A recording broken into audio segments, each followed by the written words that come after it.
Hello friends, आज की कहानी है भाभी और ननद का अगाध प्रेम। अंकित जी की दो संतान थे, बेटा अंशु और बेटी गुंजन। अंशु गुंजन से 6 से 7 साल बड़ा था। घर में सब हंसी खुशी चल रहा था, मगर 5 साल पहले अंकित जी की पत्नी सरिता जी की तबीयत अचानक काफ़ी ख़राब होने लगी। जांच कराने पे पता चला कि उन्हें बड़ी आंत का कैंसर है, जो कि काफ़ी फैल चुका है। काफ़ी इलाज कराने के बाद भी उनकी हालत में कोई सुधार नहीं हुआ। जब उन्हें लगने लगा कि अब वो ज़्यादा दिन जीवित नहीं रह पाएंगी, तो एक दिन उन्होंने अपने पति से बोली, मैं अब ज़्यादा दिन जीवित नहीं रहूँगी। गुंजन अभी 15 से 16 वर्ष की है और वह घर संभालने के लिहाज में अभी बहुत छोटी है। मैं अपनी आंखें बंद होने से पूर्व इस घर की जिम्मेदारी अपनी बहू को देना चाहती हूँ। आप जल्दी से अंशु की शादी करा दीजिए। उन्होंने सरिता जी से अपने मन की बात बताई, जिसे सुनकर सरिता जी के चेहरे पे एक चमक सी आ गई। वे बोली, आपने तो मेरी मन की बात कह दी। अंशु को भी इस रिश्ते पर कोई आपत्ति नहीं था। दोनों परिवारों की रजामंदी से अंशु और अनन्या की शादी तय हो गई। शादी के बाद जब मायके से विदा होकर अनन्या ससुराल आई, तो सरिता जी ने उसके हाथ में गुंजन का हाथ देते हुए बोली, अनन्या, मैं तुम्हें मुँह दिखाई के रूप में तुम्हें अपनी बेटी सौंप रही हूँ। तुम मेरे जाने के बाद इसका ध्यान रखना। अनन्या भावुक होकर बोली, मम्मी जी, आप ऐसा मत बोलिए। आपका स्थान कोई नहीं ले सकता। बेटा, सबको एक न एक दिन जाना ही है, लेकिन यदि तुम मुझे यह वचन दे सको कि मेरे जाने के बाद तुम गुंजन का ध्यान रखोगी, तो मैं चैन से अंतिम सांस ले पाऊंगी। माँ जी, आप विश्वास रखिए, आज से गुंजन मेरी ननद नहीं, मेरी छोटी बहन है। बेटे के विवाह के 1-2 महीने के अंदर ही बीमारी से लड़ते लड़ते सरिता जी की मृत्यु हो गई। अनन्या हल्की उम्र में बहुत बड़ी नहीं थी, लेकिन उसने अपनी सास को दिया हुआ वादा पूरे मन से निभाया। उसने गुंजन को कभी अपनी ननद नहीं, बल्कि अपनी सगी बहन से बढ़ के समझा। बड़ी होती गुंजन वह वैसे ही ध्यान रखती जैसे एक बड़ी बहन अपनी छोटी बहन की रखती। वह अक्सर गुंजन से कहती, गुंजन, बड़ी भाभी, बड़ी बहन और माँ में कोई भेद नहीं होता। गुंजन के विवाह योग्य होने पर अंशु और अनन्या ने उसकी शादी खूब धूमधाम से कर दी। विवाह में कन्यादान की जब रस्म का समय आया, तो अंकित जी ने मंडप में उपस्थित सभी लोगों के सामने कहा, कन्यादान की रस्म मेरे बहू बेटे करेंगे। विवाह के बाद विदा होते समय गुंजन अनन्या से चिपक कर ऐसे रो रही थी जैसे वह अपनी माँ से गले लगकर रो रही हो।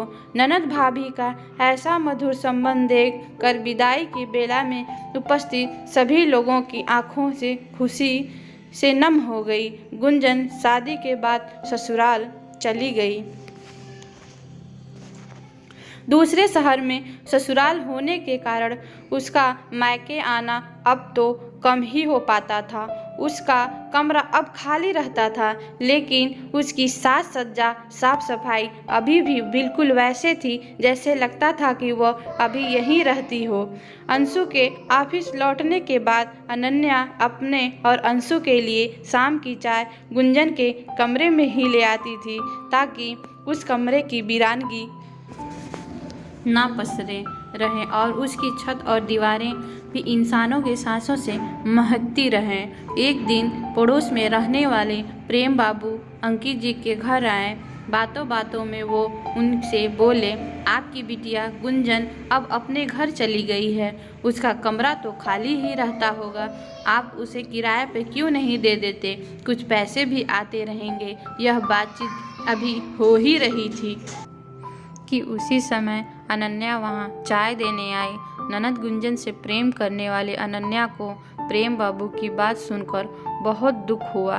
वह उनसे विनयपूर्वक बोली, अंकल जी, क्या शादी के बाद वह घर बेटी का अपना घर नहीं रह जाता, जहाँ से उसने चलना सीखा हो, बोलना सीखा हो और जहाँ तिनका तिनका मिलकर उसके व्यक्तित्व ने साकार रूप लिया हो।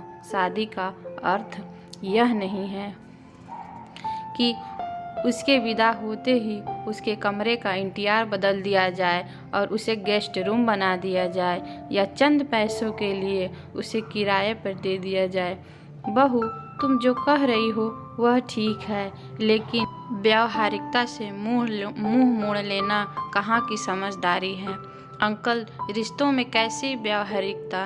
रिश्ते कंपनी की कोई डील नहीं है कि जब तक क्लाइंट से व्यापार होता रहे तब तक उसके साथ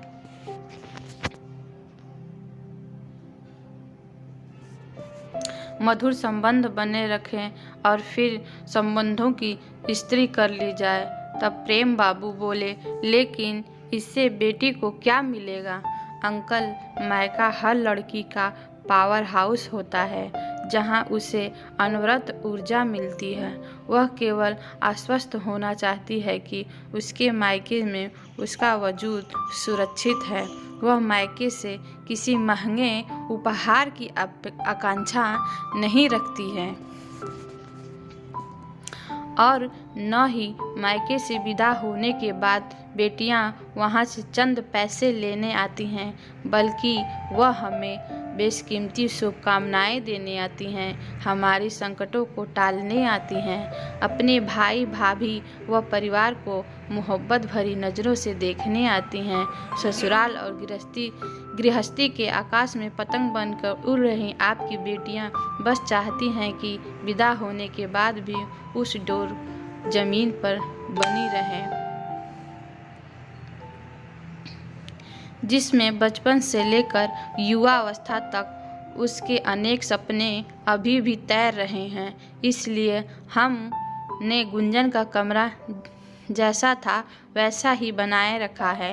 यह कल भी उसका था और हमेशा रहेगा। प्रेम बाबू बोले, लेकिन कमरे से क्या फ़र्क पड़ता है? मायके आने पर उसकी इज्जत तो होती ही है। अनन्या बोली, अंकल जी, यह सोच का अंतर है। बात इज्जत की नहीं बल्कि प्यार और अपनेपन का है। इसलिए विवाह के बाद पहले दिन प्रतिदिन स्कूल से लौटकर अपना स्कूल बैग से लेकर सीधे अपने कमरे में घुसने वाली वही लड़की जब विवाह के बाद ससुराल से मायके आती हैं तो उसी कमरे में अपना सूटकेस ले जाना भी हिचकिचाती हैं, क्योंकि दीवारें और छत तो वही रहती हैं, मगर वहाँ का मंजर बदल चुका होता है।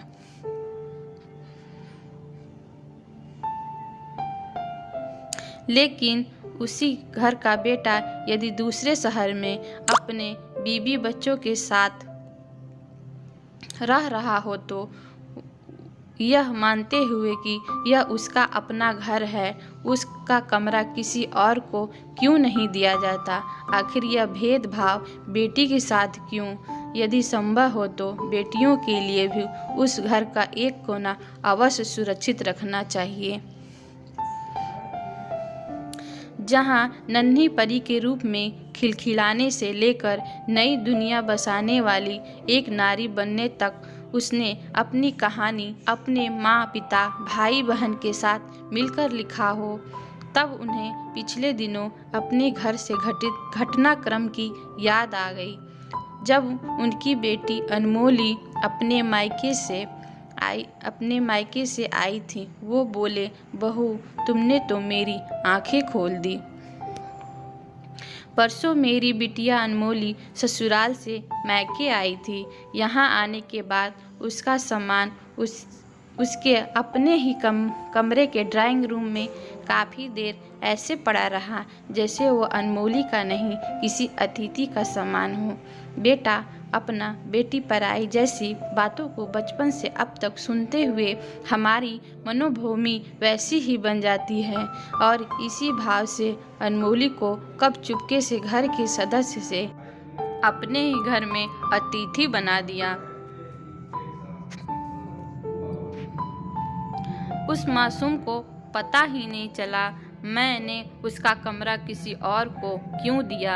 यदि गुंजन की तरह अनमोली का कमरा भी उसके नाम सुरक्षित होता तो वह पहले के भांति सीधे अपने कमरे में जाती, जैसे कॉलेज ट्रिप से आने के बाद वह सीधे अपने कमरे में अपनी दुनिया में चली जाती थी। यह बोलते हुए कि उनकी आंखें भर आई और गला भी भर गया। वह रुमाल से अपना चश्मा साफ करने लगे। अनन्या तुरंत उनके लिए पानी का गिलास लेकर आई। पानी पीकर गला साफ करते हुए राम बाबू बोले, बहू, उम्र में इतनी छोटी होने पर तुमने मुझे जिंदगी का एक गहरा पाठ पढ़ा दिया। मैं तुम्हारा शुक्रिया कैसे अदा करूं? अनन्या बोली, अंकल जी, यदि आप मुझे शुभकामनाएं स्वरूप देना चाहते हैं तो आप घर जाकर अनमोली से कहिए कि तुम अपने कमरे को वैसे सजाओ जैसे तुम पहले किया करती थी। आज बचपन वाली अनमोली से फिर से मिलना चाहता हूँ। यही मेरे लिए आपका उपहार होगा। प्रेम बाबू बोले, बेटा, जिस घर में तुम जैसी बहू हो वहाँ बेटी या ननद को ही नहीं बल्कि हर किसी को रहना पसंद होगा। और आज से अनमोली का पावर हाउस भी काम करने लग जाएगा। वह उसे निरंतर ऊर्जा देता रहेगा। प्रेम बाबू की बात सुनकर अंकित जी और अनन्या मुस्कुरा पड़े।